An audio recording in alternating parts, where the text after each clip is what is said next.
Hi everyone! Welcome back to day 2 of Digital Marketing Europe.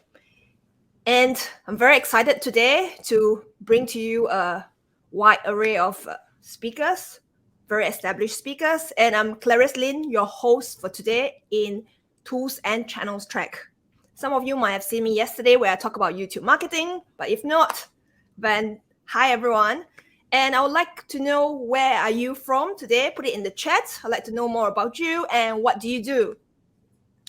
And I hope you had some great takeaways from yesterday's session and took some really good notes. And stay on for today. We're going to have very exciting topics for this session, especially in our track, Tools and Channels. And the first up, we're going to have about email marketing. So make sure to take lots of notes and have fun.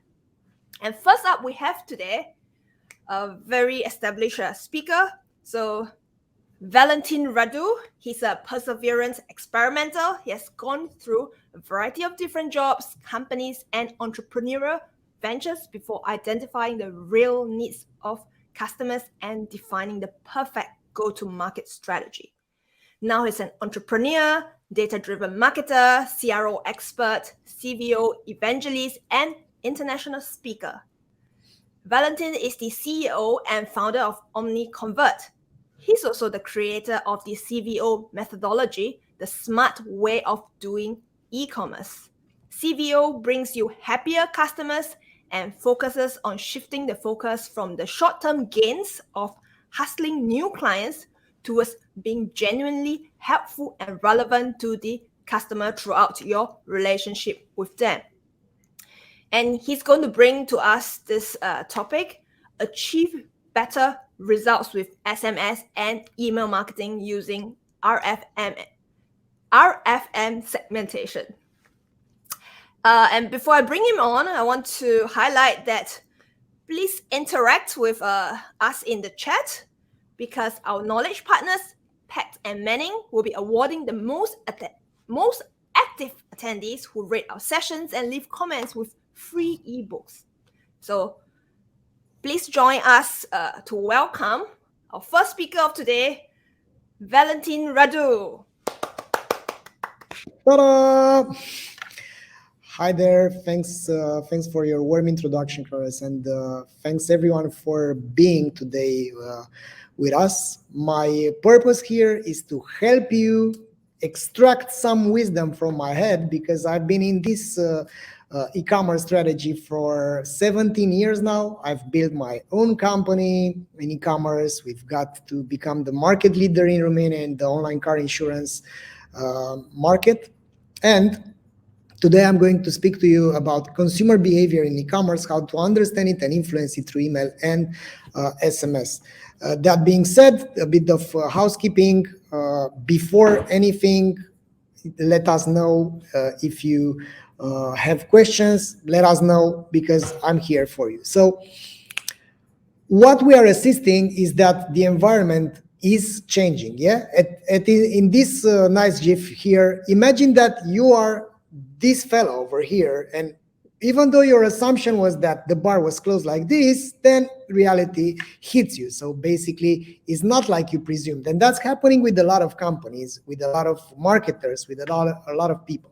So mainly what it's important is to adapt to the environment. So I've been running conversion rate optimization experiments that helped companies to improve their conversion rate, which meant, in a nutshell, understanding, coming up with hypotheses and assumptions and validating them with real customers. So now I've been doing this initially for my own e-commerce company, as I've told you earlier. So mainly what I've done was I've been very old, let's say, in this market. So when I've started this rodeo, Google Analytics looked pretty old. It was like sepia. Actually, no, it was still orange. But what I've been doing there, I've been wasting a lot of time in Google Analytics to understand the visitor behavior. I've been starting my first A/B testing experiments back then, and I've been using this type of things. Like, I've been using these geolocated testimonials, where they have all these fellows over here but those were real testimonials, even though those were stock photos, because we haven't got into those places to photograph these people. What I also understood is that one of the best experiments we've done is we've used the geolocation to treat the customers differently based on the city they were coming from. For instance, this Brasov is, we've been using this background on the homepage to make people believe that we are from their city. That helped us a lot to improve the conversion rate, because they felt like we are from their cities, right? So when the visitors were coming from Brasov, they've seen that. From when they were from Bucharest, they've seen the other. So basically, we've been doing all of those different experiments, like geolocation testimonials. We've been doing these dynamic discounts based on the car price, right? If the car was more expensive, we've been doing a different discount so that we are more competitive. Then we've been doing this radical redesign on the homepage. Then we've done this form A/B testing, right, with instant gratification. When you were saying that you have a certain car maker, let's say you had a Toyota, then we've said, nice car, Toyota is a great brand. So we were basically playing with the form to validate what kind of instant gratification makes the customers go further. So with this type of approach, we've been testing out, and we've got to improve the conversion rate by 60%. So basically, it was a good strike. So at that moment, we decided to turn our own A/B testing technology into a software as a service. So since then, we've launched OmniConvert, which is a conversion rate optimization tool for e-commerce. We are among the best in the market right now. As you can see, our score is better than other way more well-funded companies. So basically, that's what we do, and we've learned a lot from working with amazing companies, as you can see over here. So now, after doing this conversion rate optimization, I got to a point where I realized that this is a plateau. So I've realized that, you know what, it's not only about optimizing the website.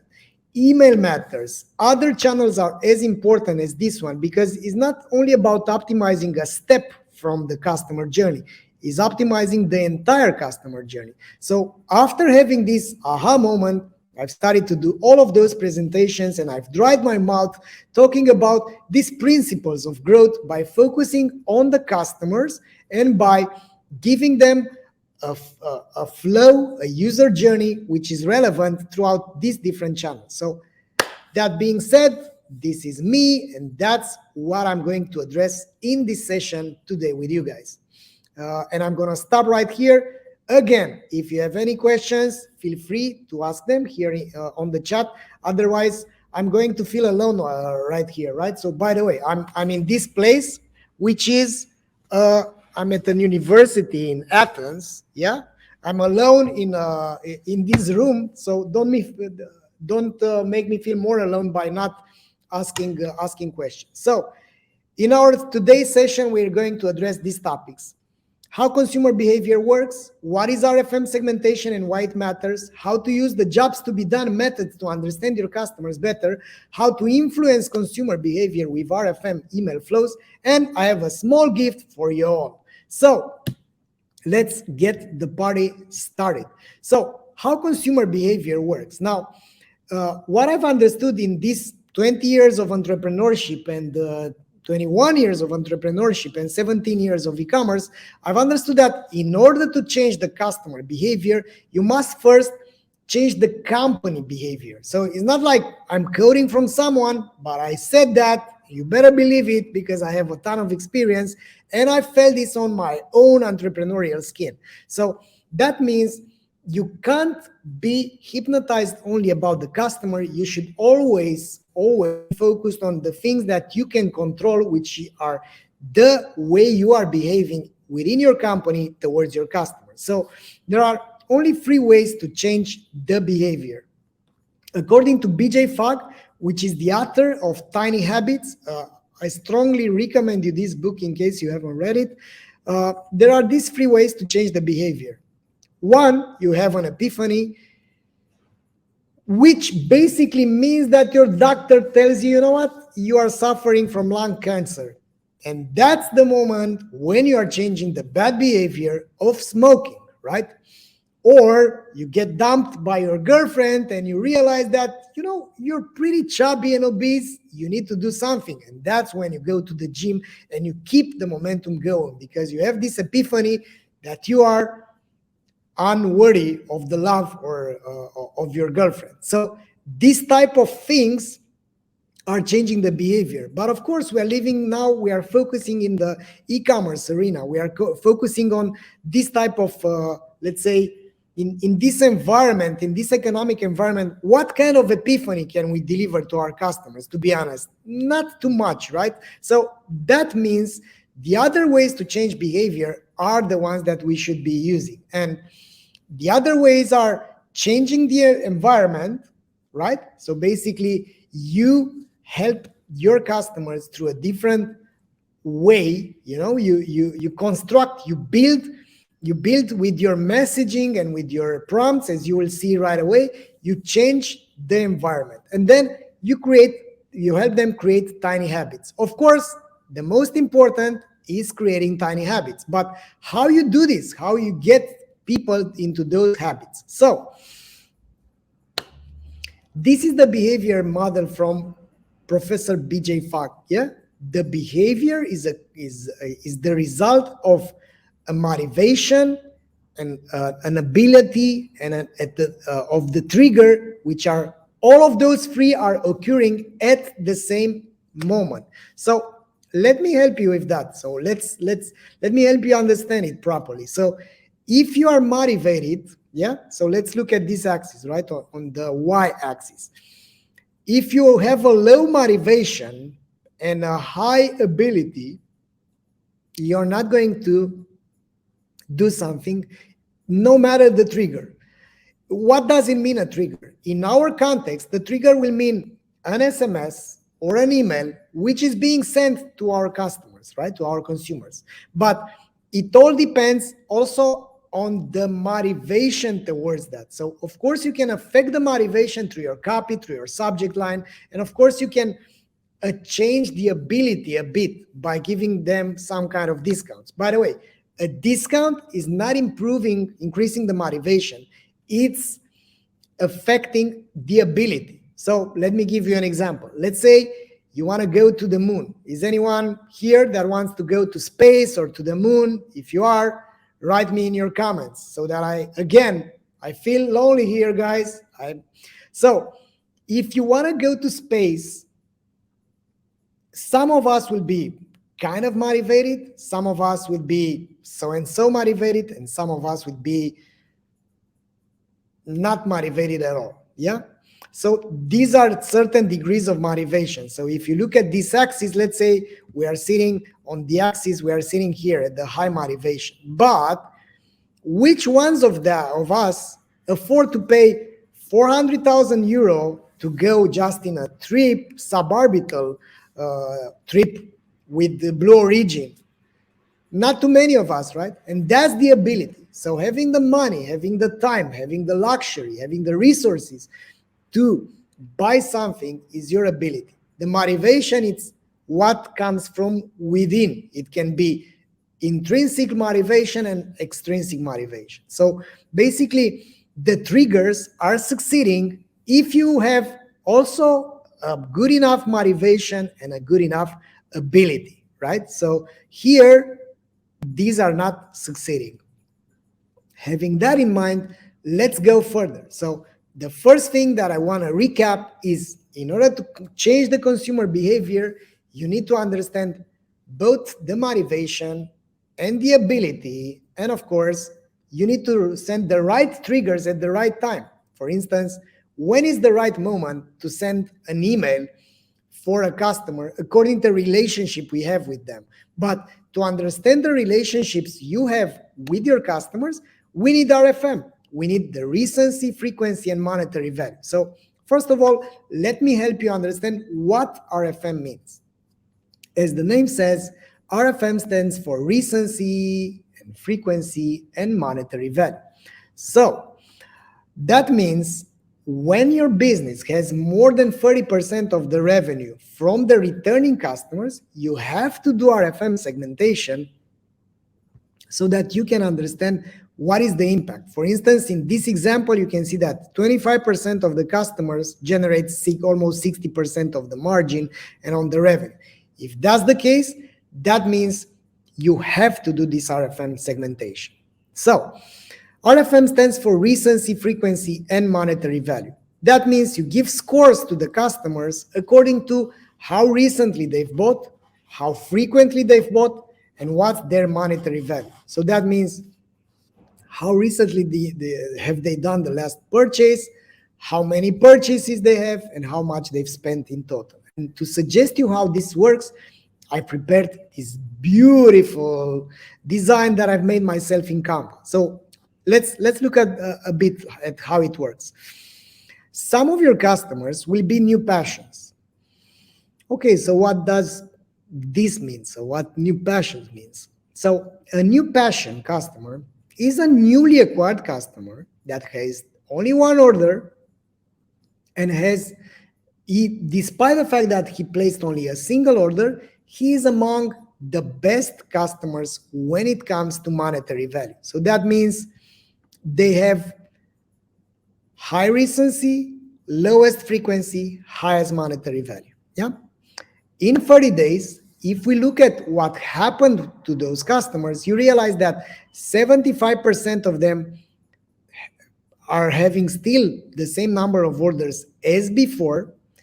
20% of them, we call them the potential lovers, like they've placed another order. And 5% of them, we call them the lovers because they've placed 2 more orders. So mainly RFM states if they have more than 3 orders, they are lovers.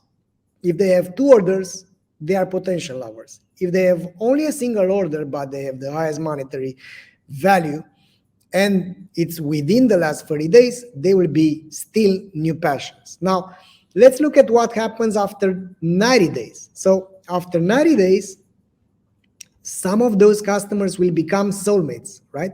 So what does it mean, soulmate? A soulmate means your best customers, your golden goose, the ones that you want to acquire, your ideal customers. So basically, those are the customers that placed in total 5 orders. And then we have the lovers, which placed only 3 orders in total. We have the potential lovers, which they haven't placed any other order, but they still have 2 in total. And for the ones that have placed only 1 order within the last 90 days, and that order made them the best in terms of monetary, we call them the not to lose. So basically, those labels, those naming conventions are strictly related to the behavior of those customers, right? So once you know that, your email marketing campaigns will be way more relevant. So imagine that you have the right message to the right customers according to those elements. How many orders, how much they've spent, and when was the last order being placed. All right, so let's see what's happening in 90 days, after 90 more days. So after 90 more days, some of the customers will become the soulmates, yeah? So some of them will still be soulmates, 6% of them. 16% of them will be lovers because they have less than 5 orders and more than 3, let's say. And then 13% of them will be the ex-lovers, which means they used to be lovers, but now they are gone. Or they used to be soulmates, but now they are gone. Which means even though they've placed 5 orders in the first 90 days, in the next 90 days, they haven't placed any other order. Which means they must have experienced something, right? So you can address them through email marketing, not to buy again, but you can address them with questions, with surveys, so that you can find out what's going on, what happened, so that they haven't bought again. And last but not the least, in this example, 65% of those customers will still not place any other order. So they are being called the Don Juans in this case, yeah? One-night standers. All right, so that being said, if you have any questions, or if you got it, or if you don't, please let me know in the comments section. And going further, now that you understood the flows, you will end up having this type of RFM groups. So basically, you'll have soulmates, your most frequent buyers that have placed the highest number of orders and they have the highest value. The ex-lovers, they used to be true lovers, soulmates, but they have abandoned buying from your website. The active ones that have placed a good amount of orders, and the potential ones, the potential lovers ones, the ones that have the potential to become active customers, and they placed more orders than the flirting ones. And then the flirting ones, they have placed more than 3 orders and so on. So what's important here is the distribution of the revenue, and what is also important is the relevancy of your messaging. So now it's time to meet your soulmates, yeah, for your e-commerce, if you do this type of analysis. So ICP means ideal customer profile, right? So ideal customer profile means that they are the soulmates, right? If you look at the share of the revenue versus share of the customers, for instance, and this is a real example, 1.7% of the customers have generated 10% of the total revenue, while 20% of the customers have generated 19% of the revenue for the last month. So basically, they bring every 1 out of $5, they are being brought by these soulmates. Now, you might have different objectives for the soulmates versus other types of customers. For instance, with the soulmates, your main goal would be to keep them happy and, of course, acquire more like them. So they are the ones that you should be focusing on. While the next steps would be to monitor their customer experience in real time. As I've told you earlier, for instance, with our technology, you can do NPS, pre and post delivery. So you can find out the NPS before sending the product and after the product has been received. And you can also analyze the NPS by the RFM group. So with this type of approach, you'll be in an unfair, you'll be having this unfair advantage against your competitors because you know why your customers are pissed off so that you can fix that. Few are the companies that are doing this. For instance, I've done this survey here in Athens where I've spoke at this conference yesterday at the e-commerce conference in Greece, and only 12% of the respondents have actually monitored the net promoter score, which is a pity because you're leaving, I mean, those companies are leaving a lot of money on the table.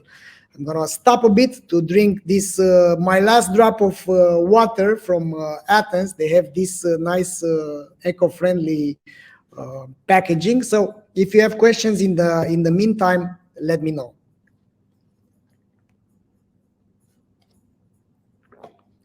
All right. So going further, what you can also do with this type of soulmates, another step would be to treat their objections in real time. So if they have any kind of objections, let's say they are pissed off because X, Y, Z. So if you know that through the NPS, the Net Promoter Score, you should be taking this into account. So one other thing is to trigger an email to your head of customer service and then come up with a resolution for that, because it's way more frustrating for a frustrated customer to send you the details about his or her frustration and for you as a company not to do anything. So the whole idea is to treat those objections if you use this type of email marketing technique. And then, of course, is about researching who they are and building lookalike audiences, acquiring more customers like your best ones, which means once you know why they are buying and you capture leads through your email, you can build on the messaging that is the most compelling for the customers that buy over and over again, for the soulmates. So that's with the soulmates. Now, you have all of those type of customers, but what is important is to understand how to use the jobs to be done method to find out more about your best customers, because those are the ones that you should be acquiring more often, and they hold the keys to the treasure, right? To your treasure as a company. So now, first of all, let's understand this thing. Customers are not buying products. They are buying the feeling, the emotion, the progress that they are doing in their lives. So even though the customers are buying these elements right here, what they really want is the feeling. Yeah, like with this skateboard. So the idea is to understand what is the emotion that triggered customers to buy, because people are aiming to make this kind of progress, not to buy your product. So that means there is a triggering event, there is a moment which is called the struggling moment, yeah, in the current reality, and it's the willingness to be in a better future. So your product is the bridge between a current, let's say, dark reality to a better future reality. So that is the job to be done with the help of your product. So that's how jobs to be done work. And I'm going to use this slide because it's easier. So mainly how this purchase journey works. So the purchase journey works like this. First, you have the first thought, right? You have something in your mind. You have, oh, it's pissing me off that, I don't know, I feel low battery at 6 p.m. Let's say at your work, you see that once you get out, you don't have any kind of energy to hang out with your friends, or whatever kind of struggling moment you have. And you are experiencing this over and over again. And at some point in your life, your friends are sending you this nice video message that they hang out again last night and you got at 6 p.m. being knocked out in your bed. So that means in your life, you had this struggling moment and you are willing to do something about it because you feel left behind. And that's the moment when you say, you know what, I'm going to look over a solution because I need more energy. I need to be more energetic. And that's how you get into a position to find out, I don't know, let's say the turmeric shots, yeah, one of our customers. You find that the turmeric shots are helping you to have more energy. And that means you've been passively looking for a solution to have more energy. At that triggering event, you are actively looking. And when you are actively looking, you are looking for solutions, like how to get more energy. You get to their website, you see their ads, you've seen their ads in the past, but you've ignored them. And now you're actively looking for, is turmeric shot good enough for energy? Can I have more energy thanks to the turmeric or whatever? So that means you are getting into this active looking, and then you are deciding over it. So you are starting to make trade-offs. Something like, yes, I'm going to buy these turmeric shots, but I have to get them every morning. I have to pay, I don't know, 2.5 pounds per each shot, or 2 pounds. I don't know what is the price out of my head. So you do this first usage, then you buy them. So let's say you are deciding, you buy a pack of, let's say they have something like 18 shots, if I'm not mistaken, or 15 shots, yeah, for 2 weeks. You get them, and then you do the first use. But this brand knew the jobs to be done, knew that you are having a problem with your energy, and when they are shipping your product at the first usage, they are also following up with the emails stating that, hey, nature doesn't work like the painkillers. You need to get them for at least 2 weeks to see noticeable effects. So basically, they are training you, they are setting you the right expectations through the email campaigns, and they are making you aware of that because they knew that they've collected the job to be done with the service, because they've applied this methodology on their best customers, and they've understood that what they are selling is not a product, it's not a shot. They are selling more energy or less pain. Yeah. So with this type of knowledge, they're in a position to start using your product, to help you start using their products, so that you get to this ongoing usage. Now, once you have the ongoing usage, you feel satisfied or dissatisfied. So the idea is that if you are happy, yeah, you are judging how was the experience. If you are happy, you are recommending this. And if you are sad, you are not buying again, and you are not going to recommend this type of products to other peers of yours. So that's how jobs to be done works. So what can you do about it with your email campaigns? I mean, okay, Valentin, I've heard you. Yeah, it's important to segment your customers, to know their behavior, to know why they are buying those kind of products. So what can I do next? So that's a great question. Oh, by the way, thanks Hendrik for the insight. Yeah, I love the analogy. Focusing on soulmates can really boost your sales and lower effort.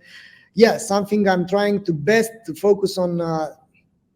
Need to offload the dead weight. Exactly, yeah, Hendrik, that's how RFM works. You focus on the best ones and you get rid of the breakups, the ones which are really expensive to acquire and then don't bring you any value. So getting back to how to leverage jobs to be done in your email campaigns, that's how it works. So let's presume you have these traffic sources. You don't have these landing pages which are focused on a specific job to be done. You have these non-jobs to be done traffic sources, let's say direct, social, organic search, PPC, right? They get to the website where you are triggering these jobs to be done quiz, which means because you've made the in-depth interviews and you know that the jobs to be done is, to continue this example, help me have more energy, help me get rid of the pain, you collect their email address and why they've bought the products and how, let's say, important is the problem for them. So for the visitors that will buy, you orchestrate onboarding campaigns through your email and SMS by guiding the customers to make progress with the product that they've bought according to their jobs to be done and according to their desired outcomes. So what does it mean? That means, for instance, with the turmeric shots, their onboarding is around the energy. If they are on the energy problem, let's say energy jobs to be done, or is about immunity, or is about getting rid of the pain. How else can you get rid of the pain? How often should you get the turmeric shots? And so on. So that depending on the product that you're selling, you should adjust accordingly. Now, some of the customers are buying, but most of the customers are not buying. However, you are smart and you've incentivized them with a guide or something to get more energy. Yeah, they've responded. So if they've responded, you say, hey, here's a free brochure about how to have more energy. It's on us. Just give us your email address. And by the way, we can give you a discount or something like that. If you want to play the discount method, let's say, but you can also incentivize them just by giving them something that is valuable in their perception about their job to be done. So if they haven't bought from you, you can do remarketing campaigns cross-channel, right? So you can build these landing pages around how to have more energy, send them the brochure, and then trigger drip email campaigns according to their job to be done and according to their struggling moments, like fed up of not being able to hang out with your friends, or fed up to wake up and feel like you can't start your day properly due to the lack of energy. So you also put yourself in the shoes of your customers by using their own language, because those customers that you're interviewing and surveying will basically write the copy for you. They will act as a copywriter. So that's at that point, you orchestrate these retargeting campaigns accordingly.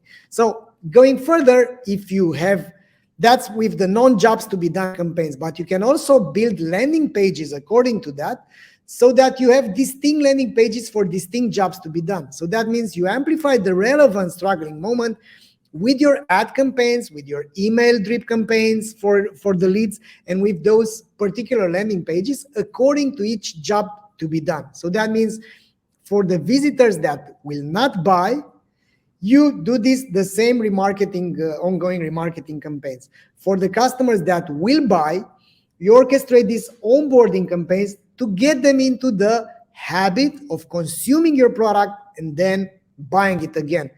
And that's an important aspect that I want to tackle.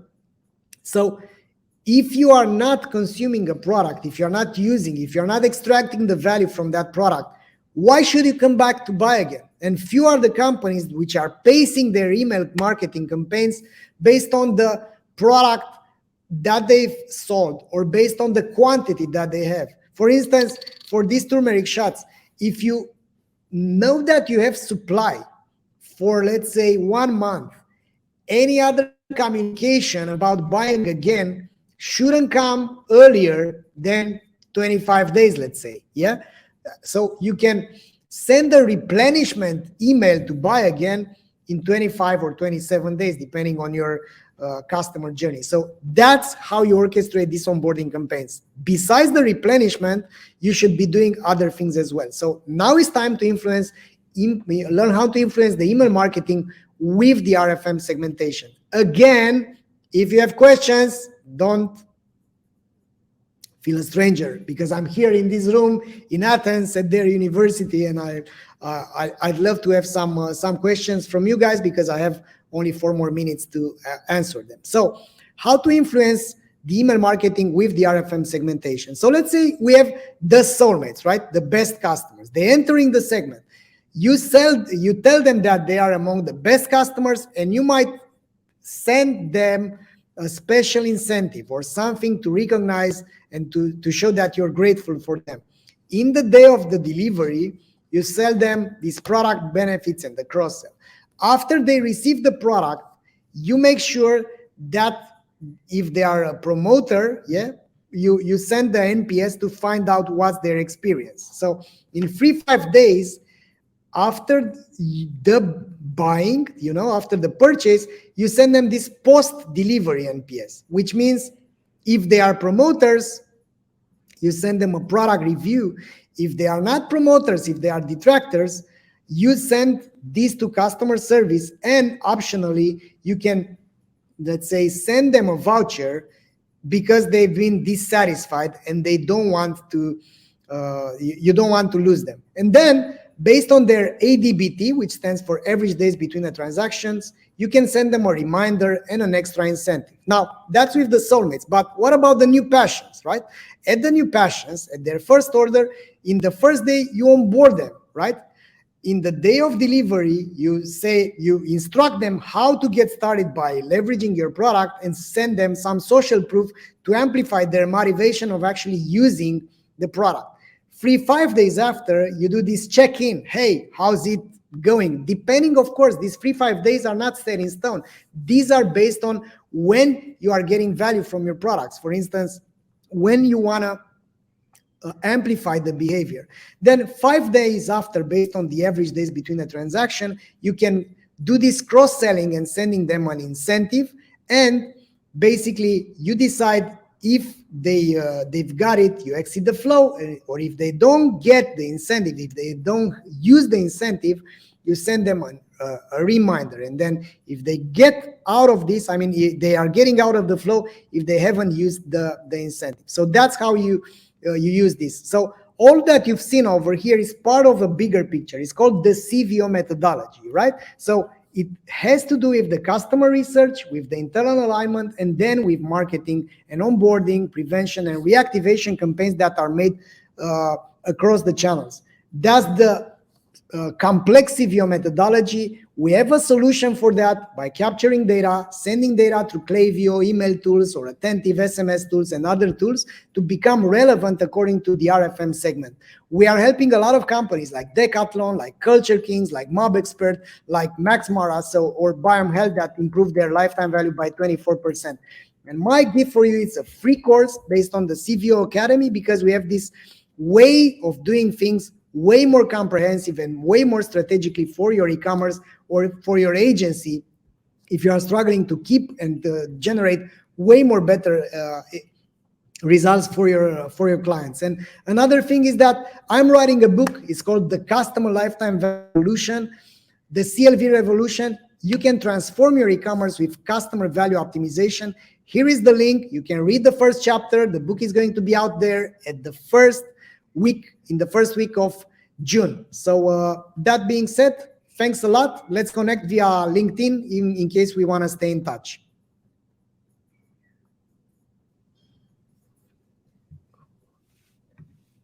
Thank you very much, Valentin, for your wonderful presentation about customer lifetime value.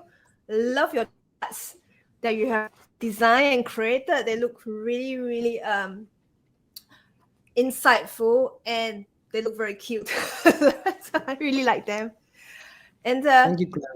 and congratulations on your upcoming book. I'm kind of curious, what will be in your book? Will you be covering like kind of like post pandemic, like pre-pandemic, like how kind of like does it work? Because I understand that there are a lot of like differences. Do you see any differences between like customers pre-pandemic days, post-pandemic days? Like, you know, how would that help companies to change maybe their current process? Do you think they should make any recommendations you have? Yes, so basically the book is covering this this customer value optimization, this framework that we've proven and established, and we are working with many brands which are on Shopify or not. So the book is covering the entire methodology, which helps companies to become way more profitable by focusing on their customers, and it's giving all the tools and all the methods. You know, now we've just scratched the surface, but in the book we have all these processes outlined. We have examples, case studies from real customers, and so that anyone who's reading the book will become way more profitable with his or her e-commerce. Okay. Oh, right. Yeah, we have a question here by email, William. So he says, excellent presentation, Valentin. Could you tell me a bit? Yeah, could you tell me a bit about the tools, methods you use to develop and monitor triggers for potential customers? Something other than LinkedIn. Talking more about the IoT and IT services industry. Yeah, so basically we're mostly focusing on B2C, not on B2B. So that means our methods are more about having existing demand, let's say. But the whole idea, even if you're in a B2B or B2C context, William, the whole idea is to understand what is the job to be done. So what's your product solving, right? What is the problem that your product is solving? And then diagnosing where are your existing customers coming from. If you have existing customers, how they've heard about you, what they struggled with, and what kind of value they are extracting from you. And then of course trying to amplify the channels that you've been using. So if it's about acquisition and finding out new channels, it's all about basically not the channel but the what and when. Yeah, what happened and when happened to your customers. When you do advertising and acquisition, it's all about the moment, the struggling moment. So when people got into a place to say, no more, I want to change this, I want to buy this, I want to find a solution, and there you should be present at that particular moment. Do you recommend, let's say, like any tools to monitor the sentiment of like public sentiment? Let's say if like a customer talks about you on like the internet, like just to keep track to see if there's any positive or negative things they talk about you, not necessarily direct emails, but publicly on social media. Yeah, I'm a big fan of a company called Social Insider. So that's a company that I would recommend to do this. Yeah. Okay, Social Insider. That's good. I hope that answers your questions. Email. It's really good. Yes, and I think that kind of comes to the end of our session. I was just watching the clock. It's about about a minute left. So I just wanted to thank you, Valentin, for your time. It was a very insightful presentation. I hope it was really useful for our audience. Do you have some last words you want to share with our audience here? Yeah, the famous last words are: go there, talk to your customers, be relevant, keep your eyes on the prize, and maintain a positive attitude. In this arena, which is very crowded, in the digital marketing arena, it's very easy to lose momentum and to lose track of the fact that you are worried. And if you are here, that means you are open to educate yourself, to learn more things. And I think you're a great person just because of that. So congrats for educating yourself, for spending your time to become a better professional, and all the best from my end, from Athens. Bye-bye. Thank you. Bye-bye. This is all we got. Remember the revolution in our minds. This is all we got. Lock me out of this life institution. I am angry and high on illusions. Yes, I hate, but it's not a solution. Try my best, but I'm just